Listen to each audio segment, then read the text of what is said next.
Welcome to Review of Raw. It's John Pollock and Wei Ting with you. It's the final Raw before WrestleMania that we're going to be taking you through. The go-home edition for WrestleMania. Do you like that term? Go home. Well, it was the two words that were going through my mind during that six-man tag. Yes. All 21 minutes of it. Mm-hmm.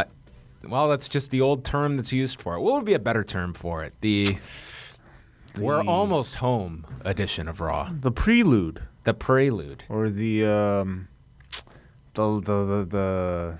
calm. Let's use the road analogy. The exit ramp. The off ramp. The destination in sight. Next exit, WrestleMania edition of Raw. Okay. There aren't any great. Last, the pit stop. Pit stop is something you do. I think the go-home terminology is going to remain intact as it has for this many years. Okay. We're going to get into Raw from the Barclays Center in Brooklyn, New York. The show started off with The Undertaker coming out. He says this will not be his last WrestleMania, and the crowd was very, very happy to hear this news. They don't have to watch the show now on Sunday. He says the blood of Shane McMahon will be on Vince's hands, but Vince's blood may be on his. He says WrestleMania is his yard, Hell in a Cell is his house, and Shane will rest in peace. Leading to the dancing Shane McMahon to come out doing his Shane O'Mac shuffle. Signature. And his new shoes as well. Yeah. If you care to know, he was wearing Fragment Air Jordan 1s. Oh, wow. Fragment, yeah. What do you think he'll have on Sunday? I don't know. Whatever.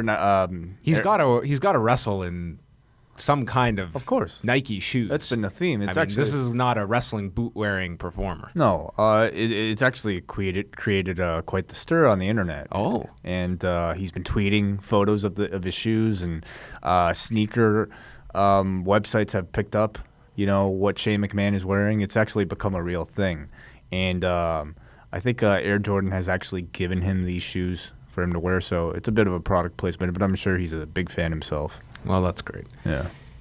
Shane has he got any endorsements from any tanning salons out there? Because he has got his WrestleMania tan. Yeah, definitely. This man is ready. Yeah. He is. Phil Nurse, maybe. Boy. Maybe Henzo Gracie taught him how to tan. Well, I don't know. This man has changed nationalities. He is now orange. He was looking very tanned, and we've commented how jacked this guy looks. Dude, he's in incredible shape. Incredible shape. Well, there's a brief moment. And this is gonna. I saw it too. The abs. Yes, and I'm glad you caught picked it up too, on man. it too, because there's a brief moment where he lifted up his shirt to wipe the sweat off his face. Not an accident. You could see the definition in those abs. So I think we're set for almost a very similar moment to the visual we saw of Vince McMahon when he first decided to become a wrestler, and everybody was just, wow, this announcer. I didn't know he ever worked out. So I think I expect Shane to wear some form of jersey, but you might maybe get a moment where he takes the jersey off and women go crazy, or maybe what if he men has as well. What if he's wearing a gi? I think he does no gi. Perhaps we could see that too. Mm-hmm. You don't do all that work and then you wear a shirt. Yeah, of course not. Shane is going to give hope to all 46-year-olds out there of what is or is not possible at that age. All millionaire 46-year-olds who can afford great personal trainers and nutritionists, perhaps. Didn't know how you were going to end that sentence. Yeah. So Shane comes out and calls himself the instrument of change and says he will crawl to this ring next Monday on Raw with whatever is left inside of him. He says he will cement his legacy even if he has to destroy the Undertakers. And the Undertaker responded with the only possible response. He said, "Watch your mouth, rich boy. You're not allowed to talk about my legacy." And Shane defiantly storms down to the ring and gets into the Undertaker's face, and they have a stare down. The crowd is chanting, "Holy shit." He says his legacy died 2 years ago at WrestleMania when he lost to Brock Lesnar. And Taker responds that ever since Shane was born, he's been his daddy's bitch. And Shane can't take it. He attacks The Undertaker. And clearly they have worked out these punching problems because this time Shane just hit him, and that took care of the. They still look goofy. No, they look goofy, but he was just like full on, not even trying to pull any. And then they went to the floor where he just jabbed Taker right in the eye and cut him open. Oh, that's what that was. Oh yeah. Right. They fought on the floor with Taker sending him into the barricade. It was funny because JBL called The Undertaker the greatest striker in WWE history, which would mean the polar opposites are meeting. And Shane then cleared the announce desk. Sorry, Undertaker cleared it, and he went for a last ride powerbomb, but Shane avoided it, hitting Taker with a monitor, and this is where he hit him right in the eye and cut him open. Lays The Undertaker on the announce desk and then climbed up to the top turnbuckle and hit an elbow drop, putting Taker through the announce desk. And this crowd went nuts. They replayed this over and over, and of the physical angles, of all the stuff, period, I would say this would be number 2 to Shane's return of the effective segments that these two have had. Yeah. To me, this was probably the highlight of Raw. I thought the spot looked very good. And again, immediately GIFs of this elbow started to pop up on social media. It's how kind of things are judged these days. But you know, I do wonder what they had planned for the match because they'll need to top this elbow spot. And this Hell in a Cell match should be primarily a big spot fest. I thought the spot at WrestleMania was going to be the elbow drop off the cell. Yeah. Which I guess theoretically they could still do. Off the side of the cell. Probably not the top.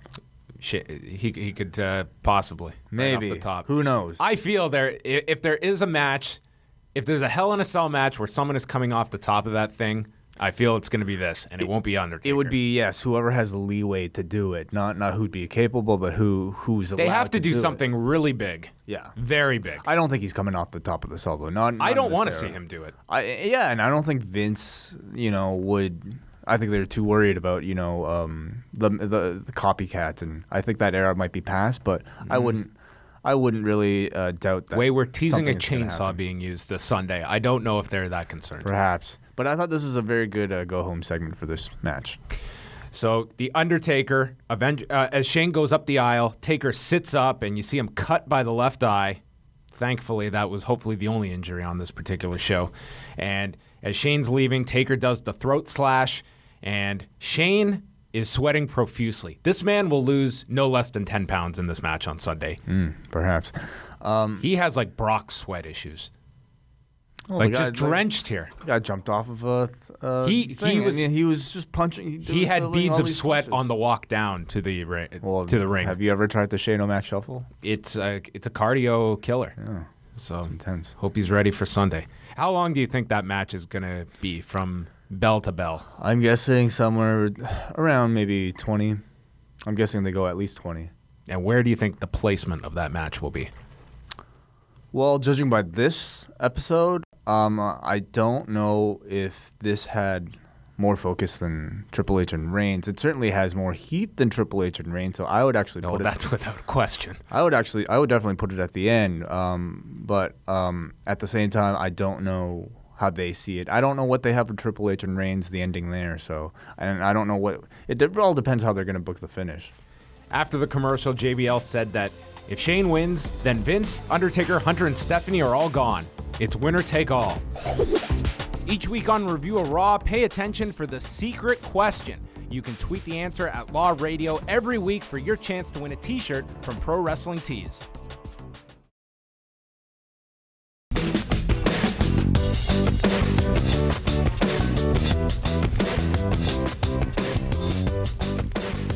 Then Zack Ryder and Chris Jericho had a very brief match, and this was set up on the pre-show, with Jericho stating that Zack Ryder was not good enough to be IC champion, and he's not going to allow AJ Styles to have his WrestleMania moment, therefore he's not giving AJ a match on Sunday, and Jericho would rather watch the show in the audience with the crowd.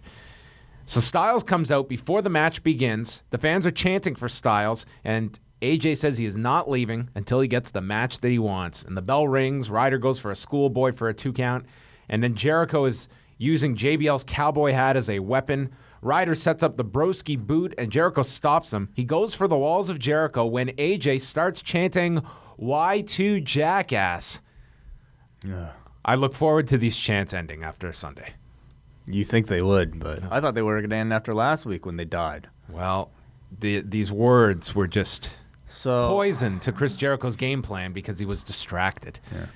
And Ryder attempted, and I say attempted, an inside cradle, pinning Jericho at 156. Yeah, this definitely at least came across better than last week when they tried to do the exact same thing. For one thing, I thought Brooklyn was playing along a lot more than Chicago was, and they were at least chanting a little bit along with this Y2 Jackass chant, but I think it's, you could see it with this segment, and you could see it with the segment, with the Kalisto segment later on. Any segment where they have to really rely on the crowd to chant something that they want to chant, often it doesn't go well. And when it doesn't go well, it makes the performers who are trying to start the chant look like total doofuses. And that was AJ, I thought, this week. It definitely didn't help him, but it came across better than last week. I will say, I'm looking forward to this match, but the last 2 weeks with everything revolving around distracting the other, I just think it's just felt so formulaic.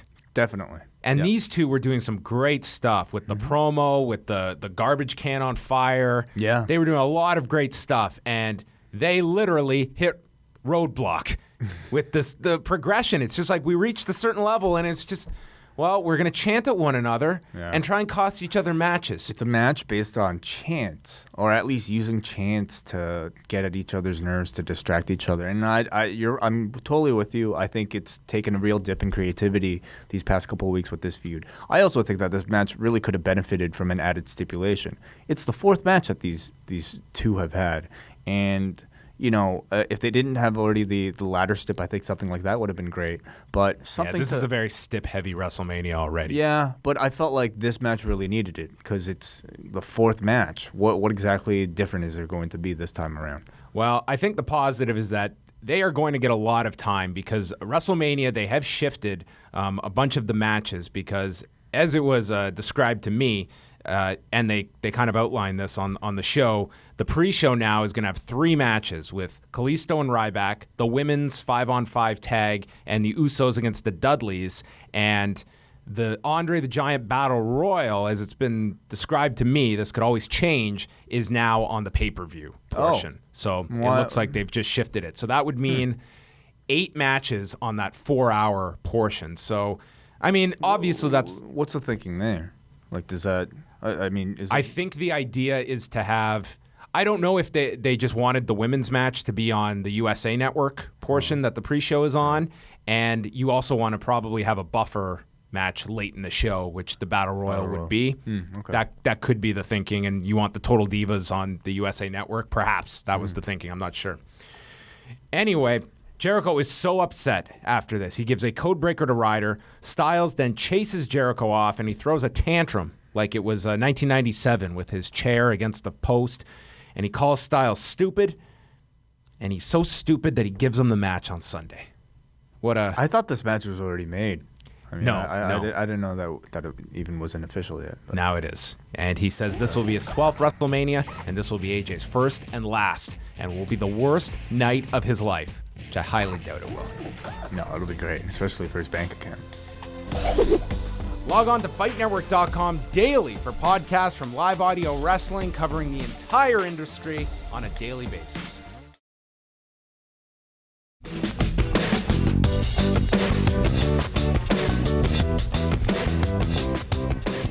They plugged that it will be the largest crowd in WrestleMania history this Sunday, and then Sasha Banks is on commentary as Charlotte and Becky Lynch had a non-title match. They went through a commercial break. Becky hit a clothesline, running forearm, the Beckplex for a 2 count, and then Becky knocks Charlotte to the floor, gets into Sasha's face, Charlotte does, and then Becky chases her around the ring. Rick grabs Becky's leg behind the ref's back, and then she takes a boot to the face and the natural selection. Charlotte gets the victory. I feel that after WrestleMania, a lot of people are going to be praising this match because I think it will get a lot of time on Sunday. But you certainly...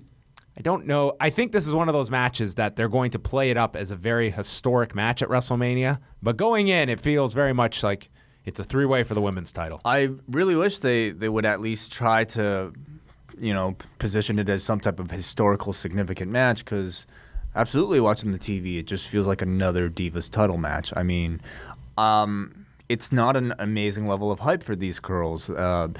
not what you at least would have expected when these girls debuted. And, if you said Becky, Charlotte, and Sasha are going to be in a match at WrestleMania, I would have expected it to be a big thing. I would have also expected them to finally use this occasion to get rid of the Divas title and replace it with the women's title, but it doesn't look like they're doing that. Maybe they're saving it, hopefully, for later. But, also remember that this is a first WrestleMania for all these three. And, if you're judging it by that criteria, I think it's not bad. I think it's pretty good. But if you're also judging it as, something that's supposed to be someday main eventing pay-per-views, I don't think it's at that caliber close to it yet. Renee Young is backstage with Vince McMahon, who says that Shane is not afraid of The Undertaker and that Shane wants the entire WWE and Vince wants an angry Undertaker for Sunday. Shane walks in and says he's going to take 40 years of pent-up frustration and let it all out on The Undertaker for control of Raw, meaning that Shane McMahon was a pretty happy child until the age of 6. And then from 6 years old on, he's just been a miserable man. So I don't know what happened at the age of 6. But he said 40 years, so. Wasn't he referring to when Vince took control of the company from his father? That wouldn't be 40 years. Oh, okay. I think, Shane's only 46, so I imagine this is the majority of his life. Maybe since his first memory, he's been frustrated at his father. So he says that Vince Jr. stole this company from Vince Sr., but Shane is going to take the company from Vince in the match. They had this Snickers highlight of Ric Flair and Shawn Michaels. I thought we were going to get these Mania moments all night long, but this was the only one. They just showed from 2008 with Shawn beating Flair. I thought we were going to get another Snickers ad where somebody is pretending to be somebody else and they eat a Snickers and it's okay. Because I thought last week's was so great. Oh, maybe they could have had Ric Flair and Shawn Michaels backstage and then they turn into Eva Marie and Lana. Wow. And they're in the 5-on-5 tag. A new desk has been brought out for the Raw announce team after the opening segment. It took them a while to create a new one. Yeah. And the Andre Trophy is ringside, and the Social Outcasts are sitting on the apron, and Curtis Axel was able to wish his dad, the late Kurt Hennig, a happy birthday, as he would have been 58 years old today. And Heath Slater goes to speak, and they get interrupted by the Big Show, who, how you can hate this man. Gets annihilated by Kane last week, but this week they're friends. Oh, yeah, I forget. They're going to work together this week against Curtis Axel and Bo Dallas, and the Social Outcasts have none of this, running in for the DQ in 30 seconds, and this allowed the all-star cast of the Andre the Giant Memorial Battle Royal to get involved. On Sunday, in this Battle Royal... did you take the time to list everything? We have Big Show, Kane, the Social Outcasts, and joining them for this big trophy, Goldust, Jack Swagger, The Ascension, Damian Sandow, R-Truth, Fandango, Mark Henry, Tyler Breeze, and Darren Young. Wow. Who's going to win this way? There's not even a candidate that you can say, well, he might get a push out of this. There's nobody. This is the bottom level. Pretty much, yeah. Sandow, Darren Young? I don't know. And I don't think it matters who wins. There is an idea for Darren Young after WrestleMania, and that's the only reason I could see him maybe winning this. Yeah, I don't know. This is going to be quite the Battle Royal way. This will be the... I think it could be fun. Battle Royals are often, Battle Royals are they set up kind of nice little cute spots, and it'll be a nice little buffer. I definitely prefer this as a buffer as... There is a need for these matches. Yeah, instead of like a Divas match. Yeah. It came down to Henry, Show, and Kane, with Show and Kane double choke slamming Mark Henry, and then the Social Outcast came out, and Show and Kane choke slammed all four at the same time. So Big Show and Kane are back on the same page. Sure. They previewed the WWE 24 special on Daniel Bryan that is airing as we speak. And then Triple H and Stephanie came out, and Stephanie tells the crowd to get on their knees and grovel at Hunter's feet. Hunter says that the largest crowd in history will gather on Sunday. The largest crowd in history. He did not stipulate in wrestling, in sports entertainment, in WWE. No, the largest crowd in history. Yeah. Jesus Christ himself could come back from the dead on Easter Monday, and he would not draw this crowd that I will on Sunday. Yeah, the Million Man March. I mean, WrestleMania will beat that. It's going to be incredible how many people they're going to fit into that AT&T Stadium. He says millions will watch for one reason only, the WWE title match, which I just could not possibly imagine saying with a straight face for this particular year. He says it is the dream of every athlete to be the champion at WrestleMania, and it is the dream for every single person in this crowd and watching at home to be the world champion at WrestleMania. It's my dream. Did you have to snap yourself out of a dream state? He woke me right up. Just imagining a crowd rejecting your main event at WrestleMania. And he says Reigns is one of those 1 in a million athletes who made his dream come true, and the crowd booed this dream coming true. But then said that that dream only lasted for 5 minutes and 15 seconds, so that second title reign not even in existence any longer. And he goes over his own WrestleMania resume. He says he's obsessed with being champion and the fame and money that came with it, and said that some people had thought he had lost that passion and just become another executive, and it took Roman Reigns power bombing him onto the announce desk to have that fire lit under him once again. So he went out and became champion again. And his obsession now is to end Roman's dream. And Stephanie says that WrestleMania is not about marching bands, unicorn horns, street fights, ladder matches. It's about the WWE title. And then Roman Reigns, the man who has a dream on Sunday, came out, and these fans are dreaming of a different person in this match because they booed him very loudly. He marched to the ring. Hunter stomps on him. Roman strikes him back. And then Hunter rolls away, and Stephanie exits, and the crowd just booing Roman Reigns out of the Barclays Center. Yep, this is, just like last week, and I think a lot of weeks now. This was a bad one as opposed to... I think this is much worse than last week. It was a hotter crowd and a more vocal crowd too. But this crowd is clearly on a mission.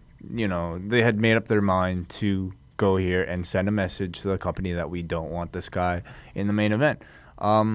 So they certainly booed, and it was very audible. They booed anytime he had the upper hand. So there was a Roman sucks chant at one point. There are rumors that the WWE has been piping boos and actually going along with this, right? Yeah, that story was going around last week. This was a pretty vociferous crowd. Yes, it was. Yeah, I'm not saying that was the case here. But I am very curious to see how the WWE will be playing with this inevitable reaction that Reigns is going to get on Sunday. I think it's just so plain as day what to do with this guy. It's just so obvious. You can list all the reasons why to do it, and I don't see any to keep him in this role. Like, why are we going to go through this struggle? That, it's going to lessen a bit after WrestleMania, but you're still going to... I just look at all of the baby faces that are coming back. But the moment they turn him, though, fans are going to cheer him. I don't know about that. I think so. Because it's exactly what they want. I don't think that would necessarily be the case. And at the very least, you'll get promos out of this guy that are at least going to have some emotion behind them because he can actually just rant on these fans. He has a very legitimate gripe with the audience that his promos will benefit greatly from this. Definitely. And I do feel he would be attached to Hunter and Stephanie as well. Interesting. This Wednesday on Review Away, Wei Ting and I are wrapping up our coverage of WrestleMania from 2007 as we take a look at Raw from the night after WrestleMania 23 from April 2nd, 2007, featuring Vince McMahon's bald head, 10 million tag teams, and new champions being crowned from Dayton, Ohio. It's Review Away this Wednesday, liveaudiowrestling.com, and subscribe on iTunes.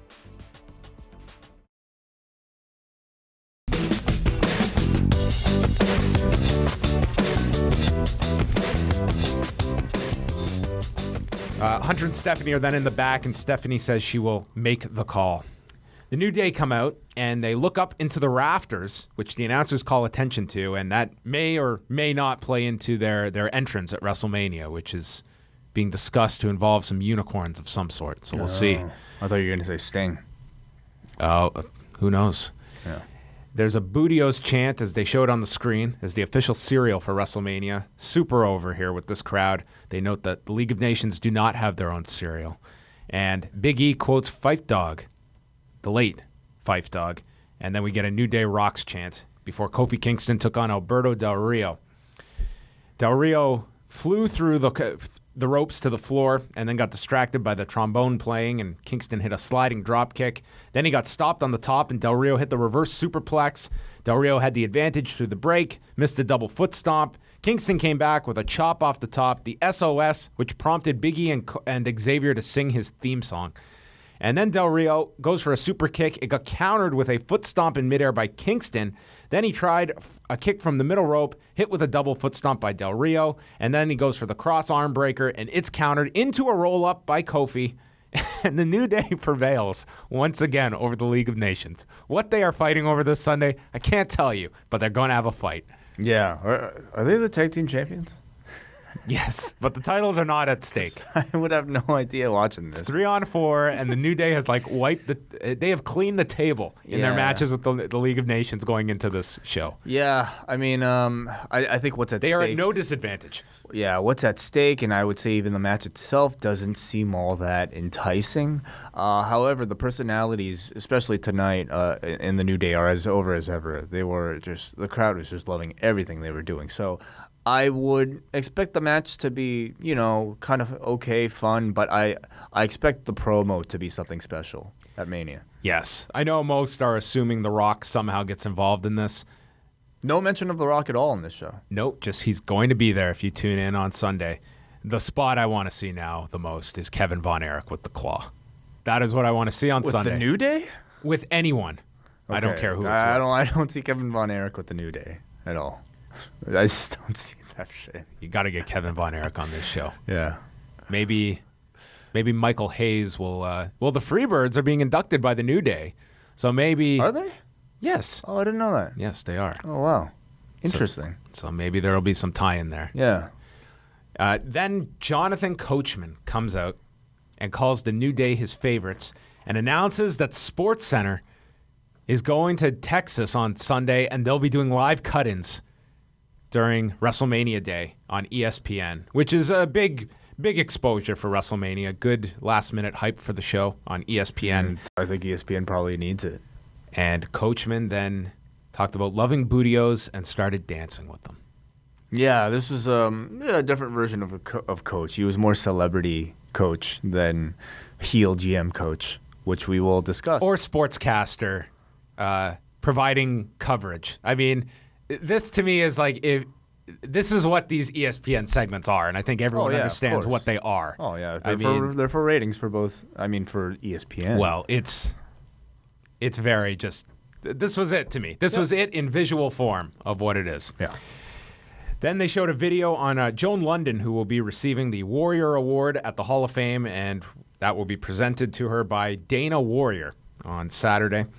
Renee is backstage with Roman Reigns, and he gets interrupted by Bubba Ray Dudley, who lures him out of the interview area, and Devon appears, and they end up fighting, and Hunter jumps Reigns from behind, so it's 3-on-1, as Bubba is just trash-talking and says, "Come on, Samoan tough guy, eat the wall, eat the wall." And Reigns is left on the ground, and Hunter says he will never get the title, and he bashes Reigns' head into the title belt. And notable that they did the beatdown backstage as opposed to in the audience, because that crowd, I think, would have been so behind Hunter and the Dudleys if this were in the ring. Yeah. They also had, this was also 2 of 3 segments involving Roman Reigns on the show. Mm-hmm. So I'm sure they wanted to separate some of them. This was the one to have backstage because I think this attack would have been cheered huge in the Barclays Center. It's also the second time we've had the Dudleys attack Roman Reigns. And I thought for sure, definitely this week, they were going to have the Usos come in for the save to make that association to, save their cousin and also break off into kind of the build for their own match at WrestleMania. But that didn't happen here. The Law has launched its own YouTube channel, which you can subscribe to now. Simply go and search for The Law Live Audio Wrestling on YouTube, and you can get all of our videos, including classic editions of Review Away, brand new Review of Raw episodes, and the return of Ask Away, where Wei Ting and I answer your questions. Go search for The Law Live Audio Wrestling, subscribe today, and catch all of Live Audio Wrestling's videos.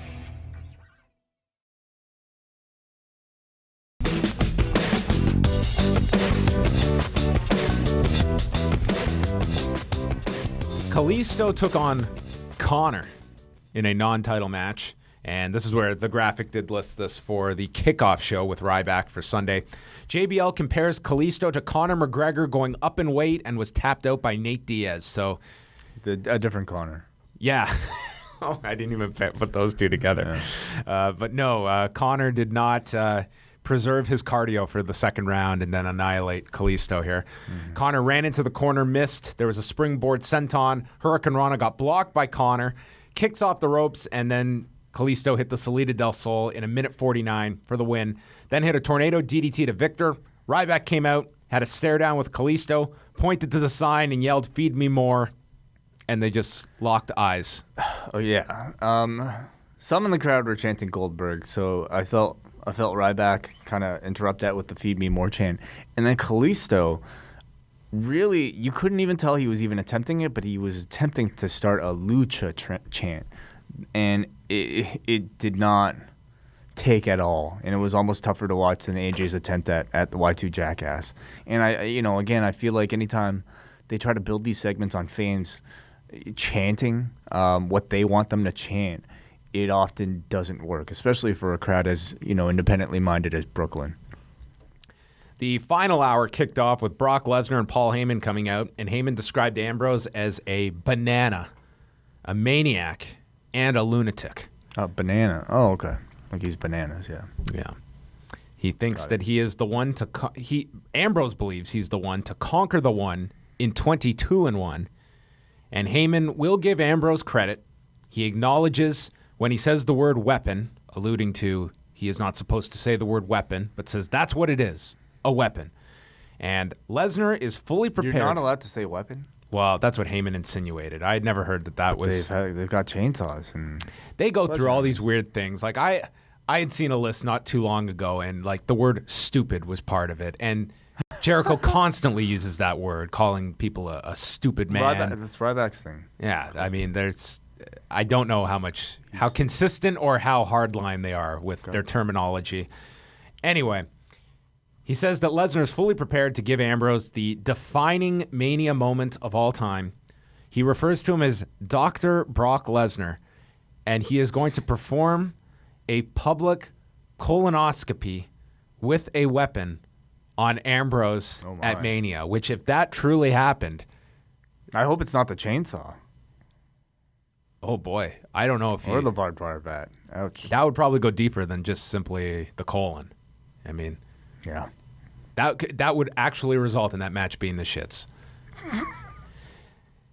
He says this is a spoiler that Lesnar is the winner this Sunday, and Ambrose then comes out with a... This is so funny. A red wagon. Like this was Mr. Rogers coming down to your friendly neighborhood. It was his radio flyer. It was complete with the Dean Ambrose logo painted on the side. Picture him working on this all day at the Barclays Center. Designing. Bought a wagon from Canadian Tire and painted it red. Painted it red. And then put this DA. It needs to be red for some reason. Need to be a red wagon. So he grabs under the ring a crowbar, some pipes, a bat with barbed wire, the fire extinguisher, nunchucks. So he clearly thinks he's Nate Diaz or Nick. Chainsaw, steps, and wheels it to the back. And Lesnar just watches him with this smirk on his face holding a kendo stick.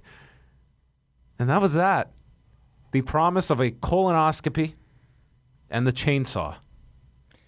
Yeah, I thought this really sucked. I mean, I thought the past 2 weeks were pretty cool with Mick Foley and Terry Funk cameos and the storyline of, okay, Dean Ambrose can't beat Brock Lesnar, but in a street fight with various weapons, he definitely has a chance.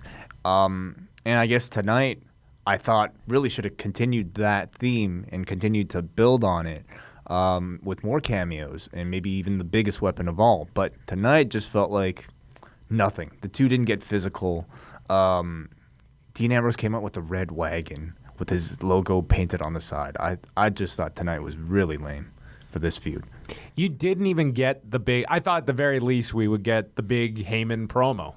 Didn't even get that. It was a No, good this was promo, not- but this it was nothing. It wasn't big. No. No, I didn't think this was was of a any big- consequence. You either interested in this match or you're not. And to me, this is really a credit to the WWE that this event is at such a level now.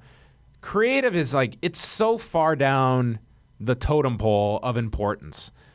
This show, everything is so fixed in the sense that the success of this show, You're watching anyway. everyone's watching anyway. Yep. The tickets are sold. This is going to be a gigantic financial success that they could have come out and they could have had the whole roster singing Christmas carols for 3 hours and people are watching this on Sunday. I know you'd definitely watch that. It'd be interesting to see. But nonetheless, you know what I mean? Yeah, why are we even doing this review?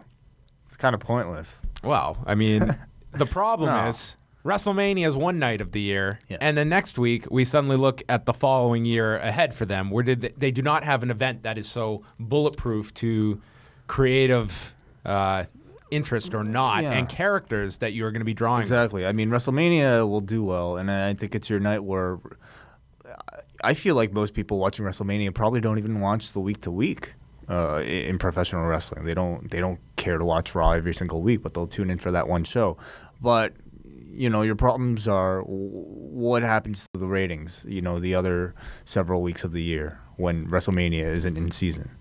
I also feel this was the first time I've thought this in 4 years watching this segment tonight, and it also hit me on SmackDown last week that I'm not saying Brock Lesnar needs a drastic change, but he needs to change something. I think that we've very much come accustomed now to what he brings, and I think that he just needs some kind of change. And I can't put my finger on what it is. I think he should actually appear less. I feel like over the past, since Rumble, I feel like he's almost appeared a little too much, and it's kind of taken away the mystique of some of those matches. I feel like every time he wrestles, the babyface presentation of the two as well, I think that Sure. kind of takes away a little bit from the act. But it's still very special whenever Brock Lesnar wrestles. I think When he wrestles. when he does something physical, I think it's great. But I think he could actually benefit from time off. This Sunday night, it's a special 3-hour post-WrestleMania edition of Live Audio Wrestling. Tune in at 11 p.m. Eastern Time. Jason Agnew, Dan Lavransky, Wei Ting, and myself will be on for the entire 3 hours, taking your phone calls with reaction to WrestleMania. It's Sunday night on TSN Radio 1050 Toronto, 1410 in Vancouver, and listen live at liveaudiowrestling.com.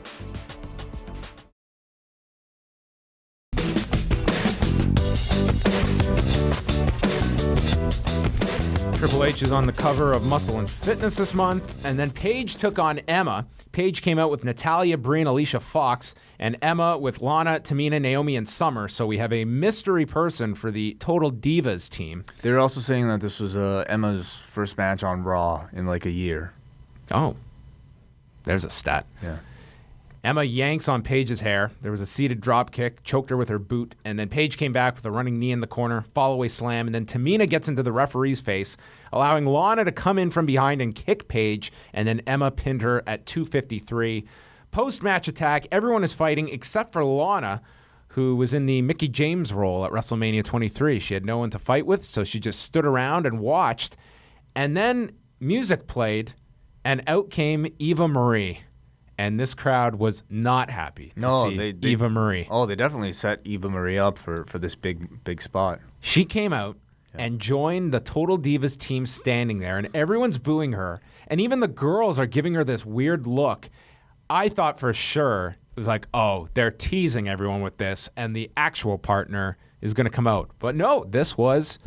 And I guess you don't really have a whole lot of options on Total Divas. If you're doing a Total Divas team, I expected it to be Eva Marie. I mean, I don't know who else you would get. That really is... Barring a miracle recovery by Nikki, or you put Mandy in there, where I don't think most of the crowd would even know Mandy. Mandy's certainly not ready. You would know better than me who would be ready on Total Divas. I mean, this is kind of your main event. I think oh, boy. Yes, that's an insult to me, but that's fine.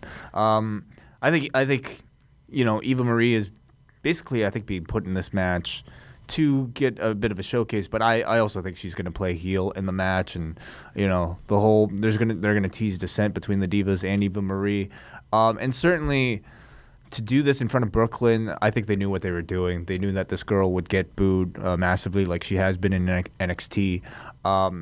You can definitely, her wrestling is, it's Eva Marie level. Okay, but that's kind of kind of her gimmick. Is that she's an awful wrestler. She's a hot girl that was hired solely based on looks, can't promo and can't wrestle, and she attracts a lot of heat as a result. So you can argue that she's actually a project that's working right now.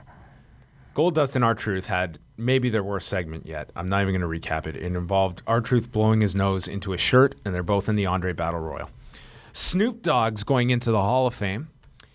Broken by Rolling Stone and not the Ross Report. Oh, man. Look at that. Some fighting words there. Yeah. I'm assuming Sasha will induct him, right? That would be the logical pick. Yeah. Kevin Owens, The Miz, and Stardust took on Sami Zayn, Dolph Ziggler, and Sin Cara in a six-man that this crowd was just ready to move on from. This went 21 minutes. Oh, my God. I mean, it started with an Olay chant, but then they quickly just got into this was a crowd that was going to entertain themselves. And this was the match to do it, because the consequences are completely meaningless in this match. They chanted for Byron. They chanted for JBL. They chanted for CM Punk. The funniest part of this match was they had the fan tweets scroll across the bottom, and this one tweet they aired read, Triple H is champ, Shane O'Mac is flying through tables, Undertaker, Dudley's Y2J, and Big Show and Kane team up. What year is this again? They put that up? Oh, okay. More Cody chants. Oh, this went on forever. They chanted, this is booty. At least at one point, they came back with the Olay and the Cody chants and kind of got somewhat invested back into the match. Yes, they had their moments where they were into this and others where they were turning it off. Yeah. At the end, Owens tagged himself in while Sami Zayn was down. Zayn blocked the pop-up powerbomb and hit a drop kick. Miz and Stardust abandoned Owens, and then Zayn used a Greco-Roman knuckle lock into a tornado DDT and followed with the haluva kick and pinned Kevin Owens. Yep. I don't know what that means for Sunday. I really feel Sami Zayn needs to win that match on Sunday, but this finish, I also wouldn't have. I didn't like the idea of him beating Owens here on the show going into WrestleMania. Yeah, I don't see Zayn winning. I feel like it's all a little too quick for him. And again, I don't think they've done a very good job establishing Sami Zayn. To most people, he's just the guy Kevin Owens knows. I'm glad guys like Sin Cara and Zack Ryder are going to be in this match, but I can't really say it helps the value of the match much. And in fact, it kind of hurts. It doesn't. It hurts guys like Kevin Owens to be connected with this, mid-card geek group. Dean Ambrose and Eric Rowan will be on SmackDown this week. They taped 3 matches before the Raw tapings because there are no tapings Tuesday night, and there'll be a lot of live elements on Thursday night. So if you're in Canada, SmackDown's airing on Thursday night this week. Triple H and Stephanie come out once again for the final segment. Stephanie says change is not happening because the WWE title is not going anywhere. Neither are they. Hunter says this isn't a game. There is no morality. Millions of dollars are at stake. And Reigns comes out once again, limping to the ring. They fight in the aisle, and then Reigns gets sent into the post, then Hunter into the barricade, and Stephanie waves down the heels. And the League of Nations, Stardust, the Dudleys, Miz, they all run down to help Hunter. And he attacks Reigns. The babyfaces clear the locker room to come out, separating the two. And it leads to Reigns in the ring, clearing the top rope with a tope, takes out everybody.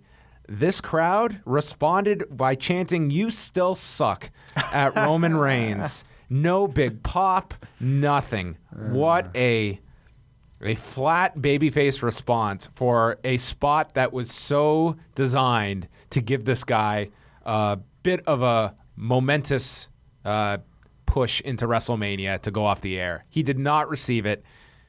This match feels very flat going into Sunday. Definitely. It feels very cold, definitely more so than last year when I feel like reactions going into that main event with Reigns and Brock were kind of similar.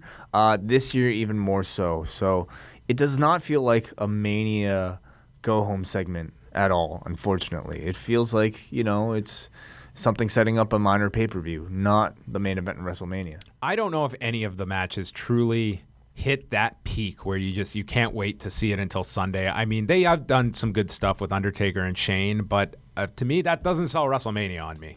Yeah. But we will be talking a lot more about this on the downloadable version of Review of Raw, so you can go catch that at liveaudiowrestling.com. We'll take a look at the WrestleMania card, plus your feedback and a Total Divas review, and you can catch Review of Raw each and every Tuesday here on Fight Network, and we'll chat with you later on this week.